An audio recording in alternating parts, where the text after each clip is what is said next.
Welcome to Executive Insights. This is a special episode focused on the CIO in the new state of work.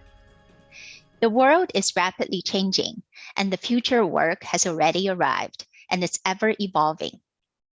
The pandemic has forced many industries and organizations to reimagine the way they engage the workforce and conduct business with the help of technology. Since 2020, the role of the CIO has garnered more prominence and attention than ever before. Today, as many organizations implement their return to the office strategy with greater flexibility, and some continue to embrace a hybrid work model, what's the role of the CIO in this new state of work? How can technology and data help to enhance and transform workforce and customer experience at the speed they demand? In partnership with Salesforce and our Canadian CIO community, the IT Media Group conducted executive interviews, roundtable conversations, and authored a strategic insights report titled The Future of Work, Reimagining Workforce and Customer Experience, aiming to provide the CIOs with the insights into how they can help create a decentralized and boundless organization that engages employees and customers. Joining me today are three senior technology and digital business leaders who are valuable contributors to this initiative. It's my privilege to welcome Catherine Chick, Vala Afshar, and John Comacchio to this discussion.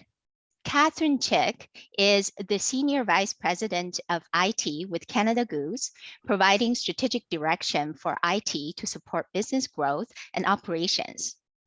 John Comacchio is the Senior Vice President and Chief Information Officer with Technion Corporation, providing enterprise-wide technology vision, leadership, and management. Vala Afshar is the Chief Digital Evangelist with Salesforce and a social business influencer. Vala regularly contributes to Tier 1 publications on technology, business, and leadership topics, and he also hosts a popular video show, Disrupt TV, featuring business leaders. So we have a lot of ground to cover, lots to unpack. Let's just dig in. Numerous studies confirm there's a direct link between an engaged workforce and happy customers. Consequently, organizations require to implement a work model that will improve outcomes in both areas. With the technology playing a critical role in delivering workforce and customer experience, CIOs find themselves in a unique position to help establish the new state of work. We've certainly observed a rise in a relentlessly business-focused CIO. So, John, love to hear your perspective to kick off the discussion here. Why is this modern CIO role so important, and how do we get there? What are the key considerations for a relentlessly business-focused CIO? Technology leadership today is about changing the business and finding new opportunities for that business. So we move from that operational effectiveness, keeping things stable, running, keeping things secure, although that's still part of our world, but actually providing that opportunity, having business sensitivity, thinking about financial gain, and thinking about what our customers need, and really working with the lines of business with that kind of mindset. Very strategic, and yet also never forget the operational effectiveness that you have to provide, the stability and the digital workspaces that everyone expects today, and also the ability to actually move forward with anything that you need to move forward with in a very fast and agile way, and remove that friction from technology as we used to know it. That's some great point there. I think CIOs are in a better position than anyone else in an organization to really have that bird's eye view of how all the business processes work and connect with one another, and also to have data to form a compelling narrative. Catherine, I know you're a strong advocate for a CIO to have a business architectural view.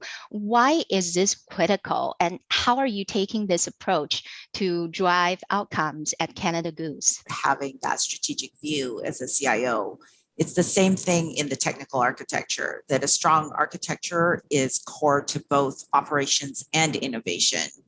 So an example is in our direct-to-consumer business. The retail or commerce transaction is supported by marketing campaigns that generate the brand awareness and drive interest, which is in turn supported by the analytical insights we gain from the data. So that architecture to connect all of those pieces, both from a data flow and a transactional view, but then driven by corporate strategy. That's what it takes to really be a CIO today, to be able to present that, both that vision and the solution. And those interactions really need to be understood and accounted for in whatever we're designing from a technical perspective. What I'm hearing from both you and John is really we have to expand that perception from just being a business enabler to a business partner to a business architect.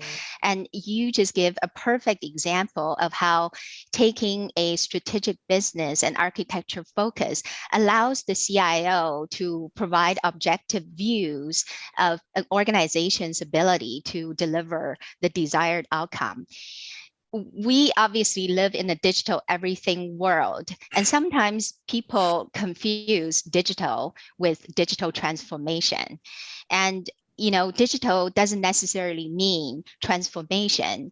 So I think for organization to truly transform, it requires a mind shift first and foremost in the executive level. So John, how do you change the conversation in the C-suite and in the boardroom to ensure that technology is viewed as a revenue driver? First off, you have to spend a lot of time building a relationship with the lines of business, my peer group, and understanding their world and what the challenges they're facing. The second part is that, as a CIO, we support multiple ecosystems throughout the company, including when we do a merger and acquisition. Yet another ecosystem moves in until we do some kind of merger with that.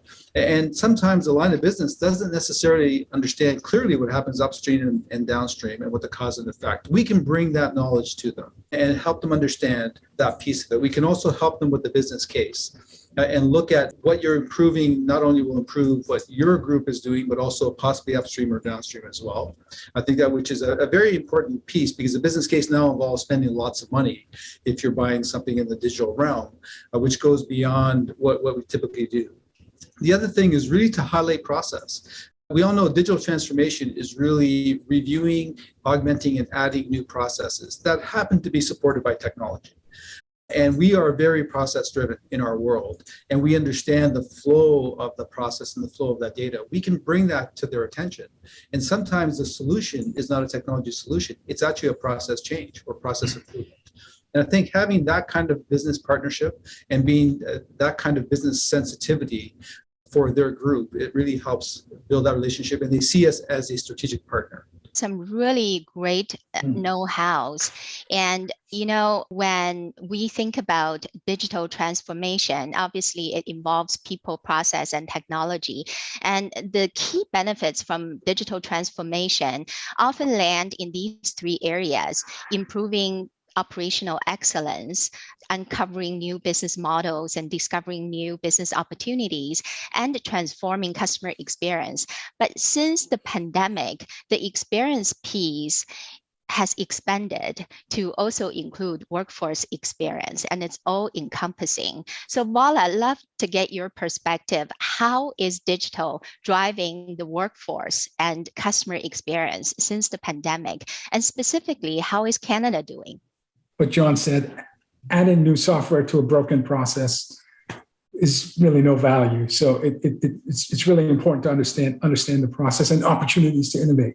So I'll answer backwards. How's Canada doing? Canada's doing great.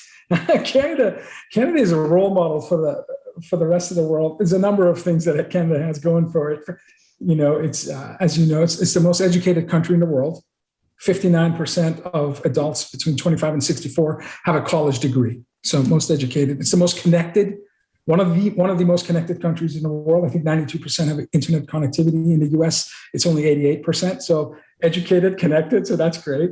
As far as adoption of new technologies, we track about 54 countries' adoption of technologies. For e-commerce, Canada had 111% year-over-year growth in 2021, the most adoption of any country that we track at Salesforce.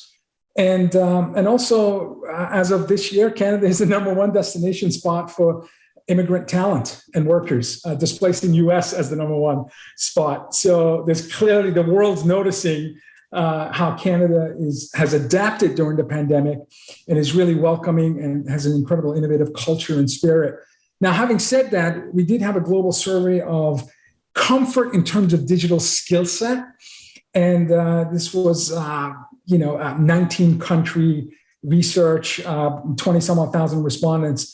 And Canada scored about 10 points lower than the global average in terms of comfort for digital technologies. 81% of Canadian workers did not feel comfortable with the skills they need to operate in this digital world, as opposed to 73% global. And only 14% of the Canadian workers are actively working to improve their digital skills. So again, at the macro level, record low employment, I think at 6.5%. So pre-pandemic levels, and thriving business, and the world's coming to Canada. So to answer your question, Canada is doing great. But having said that, there's still more work to be done. To the first part of your question, in terms of total experience, last week we published a report from Salesforce working with Element Group, Stanford University, and Columbia University, looking at the correlation between employee experience and how it impacts customer experience and how that impacts revenue growth. And surprisingly, companies are leaving as much as 50% of revenue on the table by not focusing on employee experience. We saw that 5 core elements of creating a robust employee experience includes trust, C-suite accountability, alignment of culture and people, recognition, and seamless technology. The other surprise for me was this considerable disconnect between what the senior leaders think in terms of employee engagement and the right tool set, and what the actual workers believe in terms of morale and technology. So quite a bit of disconnect there. And one of the major contributors to the disconnect is outdated technology and data silos and legacy debt. So there's work to be done for us as business leaders to truly understand the blind spots we have as a business, and then actively work to remove those deficiencies. It's fascinating and really interesting to hear those insights at a macro level, and specifically for Canada and how we stack up in the global landscape. From an organizational perspective, though, Catherine, leading a multi-generational and hybrid workforce is really no small feat. And one of the key challenges for a CIO is to help create the digital equity, ensuring that everyone has what they need to be successful. How are you tackling this challenge to provide enhanced and fair workforce experience? As with all companies, we're all facing that challenge of what the new workspace looks like. We've just spent the last 2 years primarily remote, except for jobs that had to be in person. And now we'll be moving to a hybrid environment, as with most companies. I think that what we're missing in this remote world is a little bit to what Vala spoke to before. You can have all the technology in the world, all the connectedness, but at the end of the day, it still comes down to the people. And I think that there's a huge shift in management practice that's going to be needed to be able to effectively continue this management of not just remote, but also some people in office. So it's now a hybrid, and you've got to be able to still create those opportunities for spontaneous interaction. I think that's what's really been missing in the last 2 years.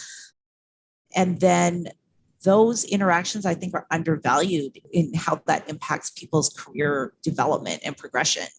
That yes, there's formal career development and progression that can be planned out, and you can make sure that the work is there, the training is there, the support is there for people to get there. But it's also those collisions, right, in the office place, that water cooler talk, talking to stakeholders that you maybe aren't directly working with right now, but you have the opportunity for the casual conversation.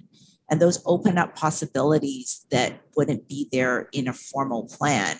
we're missing all of that. And I don't know that we have the answers right now, but it's something that's certainly top of mind of how we can capitalize on that opportunity and still maintain some of the flexibility and the benefits that we've seen from being able to also be virtual. I'm hoping Vala has some answers to that. At a program level, I know Salesforce is doing a lot of great things to enhance employee experience. So at a program level, what is Salesforce doing to deliver the best kind of employee experience that other organizations might be able to leverage? It's people first, digital second. Many successful trailblazer companies, they don't lead with technology. They lead with culture and people and processes, and then use technology to enable. Salesforce was a modern company before pandemic, meaning employees could work flexible hours, work from home or anywhere. So I think we were designed to adapt to and pivot, which most of us had to do in the last 2 years. But I don't believe this is a technology story. This is a people story. Collectively, your people's behaviors, thinking, mindset, actions define your culture. So this is about having strong core values. And at my company, trust is the number one core value, followed by customer success, equality, innovation, and sustainability. We have 5 pillars. And when we talk about trust, it's about competence and character. And competence is capability and reliability. And you need technology to achieve capable, reliable outcomes. And character is integrity and benevolence. What are you motivated by? What motivates you to do good things for your stakeholders? So, and in order to establish trust, you have to really invest in your employees, like Catherine said. It's about training. It's about tools. It's about career planning. It's about flexible work. It's about deliberately focusing on equality. Unfortunately, as most of us know, we don't even have equal pay for equal work. So when we talk about digital equality, there's so much foundational work that needs to be done, including my own company. Several years ago, we realized at Salesforce that we were not paying our women employees the same as our men for equal work. And that was a blind spot we had. And we're consistently ranked among top places to work. And we had a blind spot. And it took years, and it's continuing to take deliberate years of work because of acquisitions and mergers for us to maintain that equality. I think when we talk about equality, the important lesson, whether it's digital income, whatever it may be, it's not a destination. As soon as you think you're finished, you're not. So it's a journey that us business leaders are aware of and we're mindful. But there is a war for talent today. And if you're not focused on equality as a core value, whether it's digital or otherwise, you will lose to your competitors, because the very best talent expect to have fair treatment with their employer and have a healthy environment for them to grow their careers. That's a great segue to my next question, because our research shows that increased employee satisfaction leads to improved customer experience and business outcome, which also confirmed what Vala shared in the Salesforce study as well. So for an organization to win in this new state of work, they must be able to have the ability to truly harmonize the workforce and customer experience. So they have to really harness the CX and EX to create the total experience. And the question is how to do that. John, I'm hoping that you can share some wisdom here and perhaps even a use case of how you're doing it at Technia. The whole idea of total experience, we talk a lot about UX and CX, but we don't talk about TX, right? And to me, the total experience is part of the customer journey.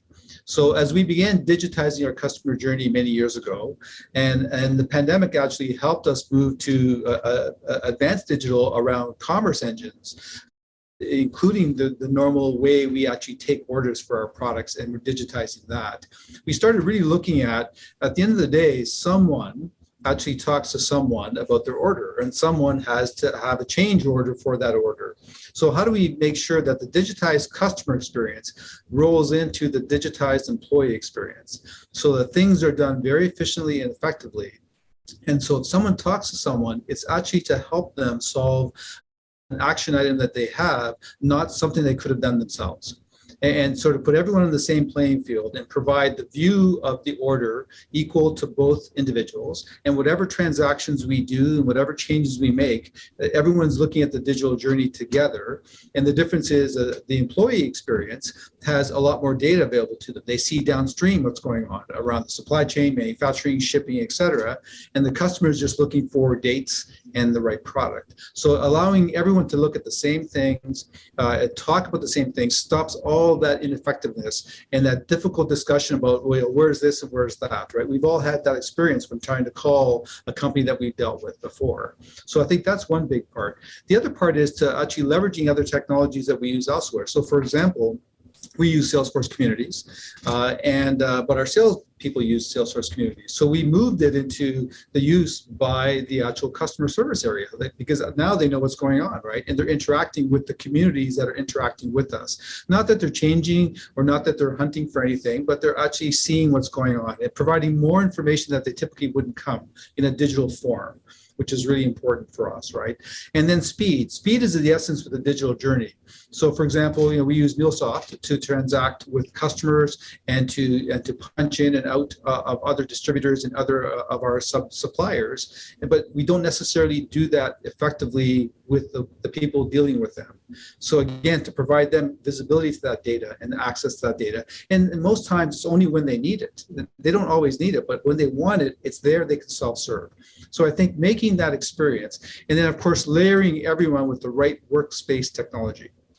Because the right digital technology to be portable, to work hybrid, and or to work off hours if they had to on a special project, and they don't have to be sitting in an office. And having that ability to be in the cloud and have all the right digital technologies to make their actual day-to-day life easier while they're dealing with a very difficult problem or dealing to make our customers' day-to-day life easier.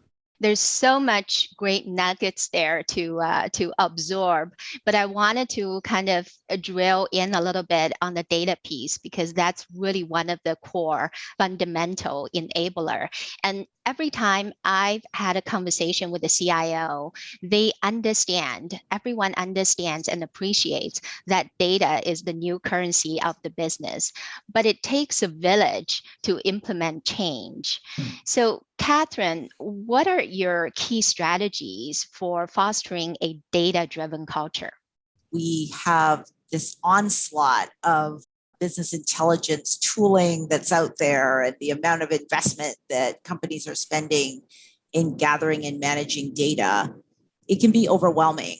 And sometimes it's kind of like losing the forest through the trees, where now the conversation is around ingest and algorithms and reporting.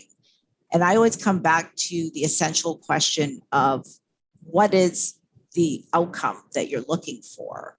That requires deep subject matter expertise from our business stakeholders. So it goes back to, in a way, there might need to be some shoring up and retraining on the business side in terms of skill sets. We need more of a economic modeling approach from the business. So what are your leading indicators? The data is not magic. The data is not going to give you the answers. If you don't understand your business and all of the factors that impact your business, then we can't create the reporting that would actually give you information that helps you make those decisions. So I think oftentimes I've been approached so many times with, well, if we just had, better data lake, if we had better reporting, it's not really about the technical solution. All of the solutions are there. I mean, most companies have some sort of reporting solution available.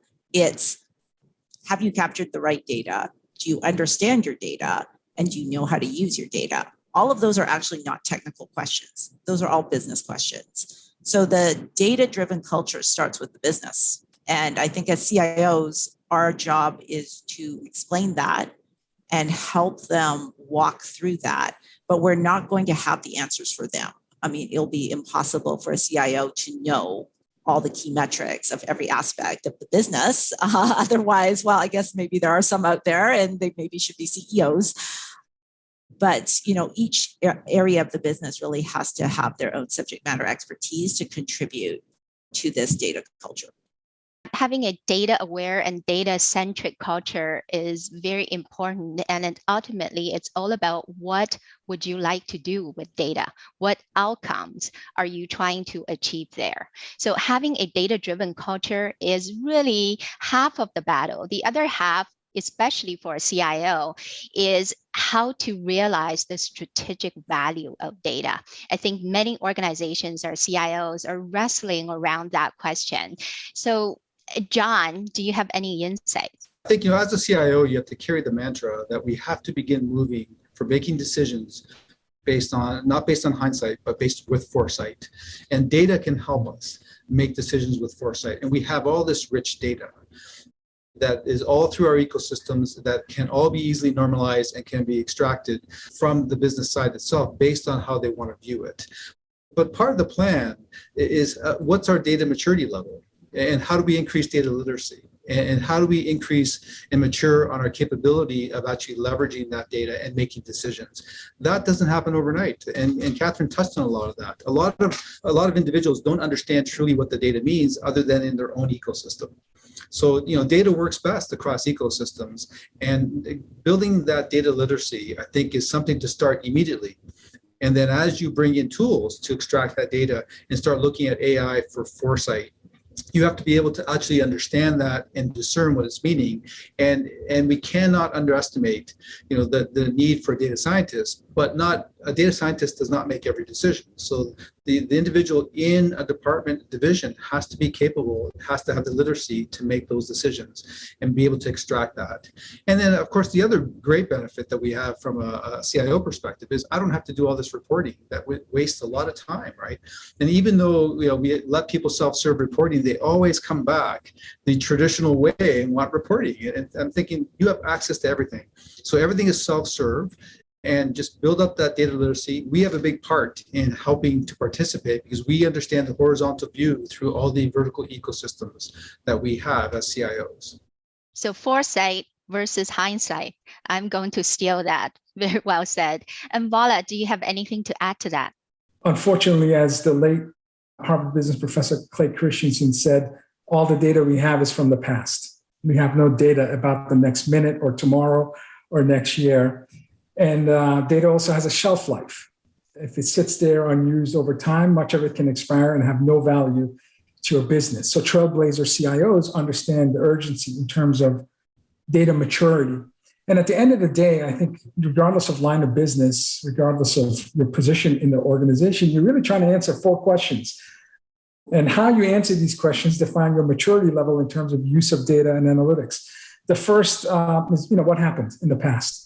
Describing the past, descriptive use of data. Then the next question is, well, why did this thing happen? Why did our revenue decline, or our marketing leads grew, or our net promoter score stayed flat? So you have to diagnose the data to come up with reasons. So diagnostic use of data and analytics. When you get to a point where you can describe what happened and why it happened and do it really well, certainly the leadership wants to know, okay, well, what's going to happen tomorrow? So this is when algorithms come into play. This is where you have to use all the data we have in the past and now predict what you think may happen tomorrow. Most companies are, struggling with the use of algorithms, as John mentioned, machine learning, for example, to predict certain outcomes. When you do get good at predicting, and trailblazer companies get good at answering what's going to happen, the next natural step is, what can I do right now to help my company achieve the desired outcomes that I'm predicting? So this is when you're trying to prescribe the best action to your marketing folks, Salesforce, service folks, commerce folks, whoever it may be. So prescriptive use of analytics is, in my opinion, the highest level of data maturity you can achieve. And at the end of the day, you do have to rely on algorithms, and you do have to have strong business acumen, because you're ultimately guiding your workforce, your business partners, and most importantly, your customers. How do you create value at the speed of need? If you don't utilize data and you don't use algorithms and you don't invest in your talent so that they have the proper skill set, you cannot create value at the speed of need. And as I think John and Catherine mentioned, it may be the most important currency in the digital economy: speed, personalization, and scale. And that's a multidimensional problem space or opportunity space that us business leaders have to really deliberately focus on. I think those 4 questions form a great framework that any CIO can take to their C-suite peers and the boardroom to frame the questions and tell a business narrative. And that really is the best way to make your business peers understand the value of data.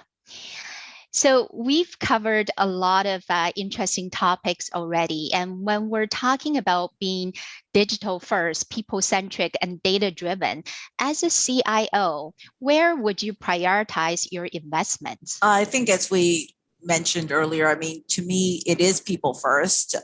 We have to have the right team. Without the right team, we aren't going to be able to deliver. But I think between the data and the digital, there's still, clarification needed in those terms. I think, I've heard a lot of board members or CEOs talk about needing a digital strategy, needing digital transformation.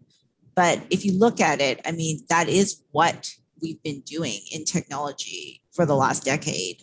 Prior to that as well, but I would say the transformation has been greater over the last decade, that we now have all of these capabilities. And I think we're at this convergence point where the technology in a way is outpacing the people right now. That I think that there's more capabilities in the technology than there are in the ability for the people to use it effectively.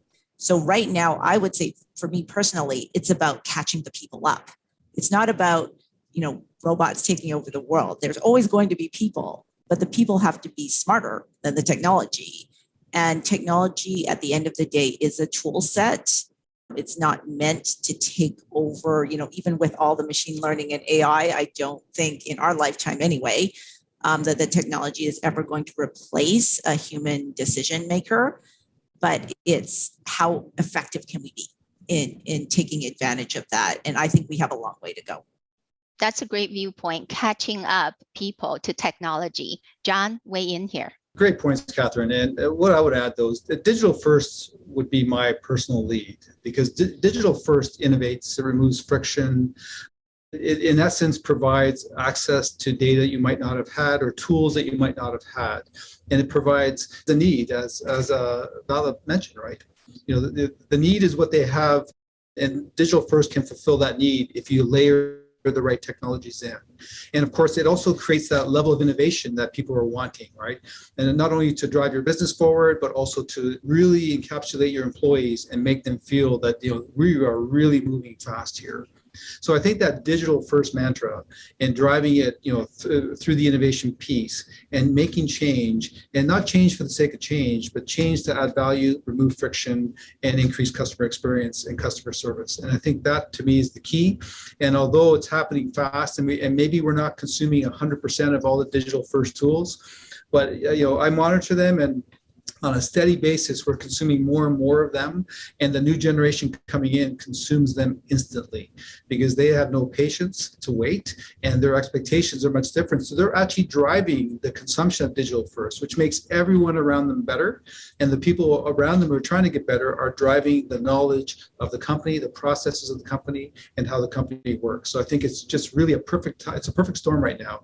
And those concentric circles, the middle is really what's growing. It's going to take over both those circles. What I'm hearing from both of you is the investment in people and technologies that would continue to enable our people and business to flourish. And that really is the goal here. We're coming to our last question, and time's just flying. When I think about pre-pandemic and since the pandemic, if I think about this concept of work, one key differentiator I'll say is pre-pandemic, our lives tend to revolve around our work. And since the pandemic, now our work is revolving around our lives. So to that point, I think it really goes beyond just figuring out the where and when and how we do work, but getting to the core of why we do work. I think only if we understand why we do what we do, can we be our best selves and be the most productive. And on that point, I wanted to ask you, Vala, this is a two-part question. How can organizations continue to meet and anticipate anticipate the evolving needs of workforce and customers at the speed they demand? And secondly, how can we design an organization for change and movement while increasing social capital in today's talent marketplace? All of us have mentioned agility and speed during our conversation. I think based on my experience as an operator, and now what I observe with our clients, to achieve optimal speed, you have to design for movement. You really have to be design thinking principles. I think John, at the beginning of our discussion, used the word flow. There is physics principles, dynamic fluids principles in terms of how you optimize flow of insights, flow of talents, flow of new business model innovation opportunities. So, and we've also mentioned friction. Optimizing flow is minimizing friction. If you're a 4x100 elite athlete, the first leg is sometimes 1 to 1.5 seconds slower than second, third, and fourth, because the runner is at a static position for the first leg. Whereas the second, third, and fourth, the runners are in motion before the baton is handed to you. So designing for movement is how you achieve optimal speed. We at Salesforce moved 50,000 employees to work from home over a weekend because we were designed for mobility and movement. We're a cloud-first company. All of our business applications pre-pandemic were cloud-based. So it's, I think, important for trailblazers to CIOs to understand areas of friction and to optimize flow by understanding stakeholder success is predicated on speed. Now, to answer your second question, this again comes back to culture. Because are you investing in your stakeholder success? Do you have equality and innovation as your North Star and guiding principles? So you have to ask important questions. Who are we? How do we operate? How do we grow? What's important to us in terms of work-life balance, which to me has been work-life integration. I think for all of us for the last 2 years, there is no balance. It's just integration. So it's ownership and outcomes equal trust. And it's important to be a culture-first led company, policy second. I think that we have faced unprecedented challenges where if you were just sticking to the rules and not being flexible and not being able to bend a bit, you would lower morale and you would lower your ability to meet your stakeholder needs. So to me, it always comes down to, as Catherine said, people first, culture first, and then use technology to help you remove friction and optimize flow. I think that's ultimately the macro level guiding principle that I can share. This has been an illuminating discussion. Our research study revealed that Canadian companies lead the world in meeting the needs of workers and consumers. These companies trailblaze a path to increased engagement between employees and customers from all parts of the organization. Our Strategic Insights report documents more than 20 use cases of how companies successfully implement the future of work to overcome challenges and roadblocks. These examples provide support for approaches and strategies CIOs use to help transform their organizations. Please follow the link below the video to download a complimentary report. My sincere thanks to our panelists today, Catherine, John, and Vala, for your valuable time and insights. And thank you all for tuning in. This is another episode of Executive Insights, a special edition by the IT Media Group. I'm Nasheen Liu. If you enjoyed this video, please check out other content on our YouTube channel, including CIO roundtable conversations and executive interviews. And don't forget to subscribe.